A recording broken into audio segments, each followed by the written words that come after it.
Thank you, Dan. A long day comes to an end a couple of minutes before 9 Eastern time, and the Blue Jays are swept in the doubleheader.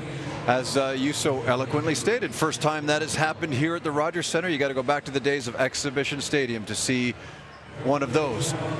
Here is Caleb Joseph, and let's take a look at where the Tampa Bay Rays sit in the American League when facing right-handers who throw changeups. They are 11th in hitting the changeup at $184. The Blue Jays, if you're curious, sit 4th in the American League in that respect.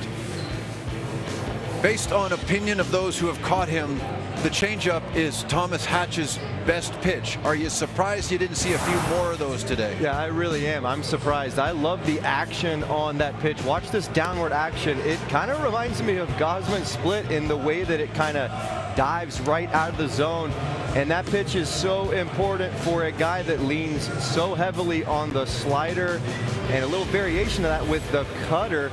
And really what it comes down to is giving Hatch an option on the other side of the plate. Look, it's all about not being predictable, right? And with the fastball and the slider both moving inside to lefties, away from righties, you're kind of stuck with nothing on the other side of the plate. Plus, that changeup really deadens the bat and takes the sting out of the bat of a very aggressive hitting core, and that's exactly what they came out and did today. They were aggressive. They were ready to swing the bat, and sometimes you got to take that scouting report and throw it in the trash when things start getting hairy, and it got hairy there for a little bit. And Hatch has a really good changeup, and so for those not to mix and him not to throw more than he did, I'm a bit surprised. 2 out of his 4 strikeouts were on the changeup.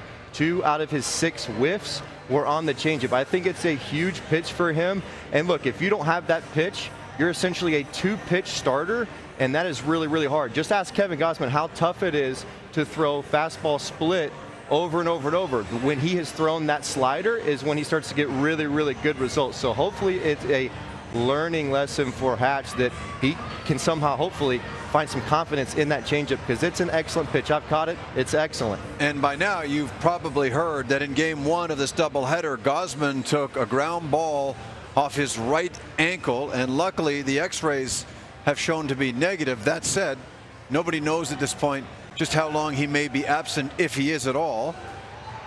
And it's interesting how baseball can change day to day. The Blue Jays win the first 2 excuse me, in this series. The vibe surrounding the Rogers Center is pretty darn good coming into today. Bobblehead day, big crowd first game.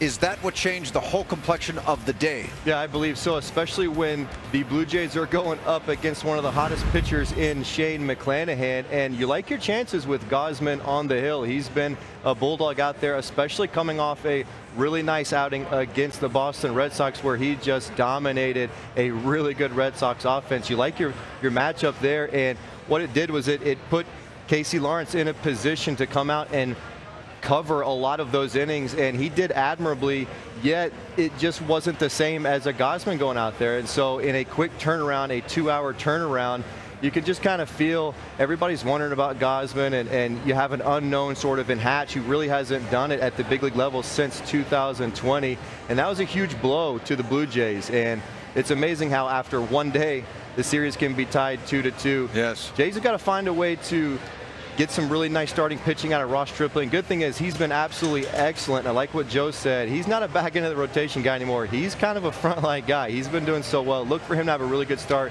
and Blue Jays take the series. So this homestand so far, the Blue Jays have won 4 and lost 3. Tomorrow's the final game before they head west. And as mentioned, Stripling goes for the Blue Jays.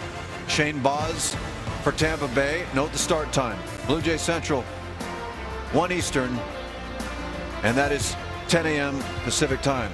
So we're going to take you to Wrigley Field right now. Former Blue Jay Mark Leiter Jr. on the hill for the Cubs. And Boston, as you can see, has just scored. It's a 2-1 game.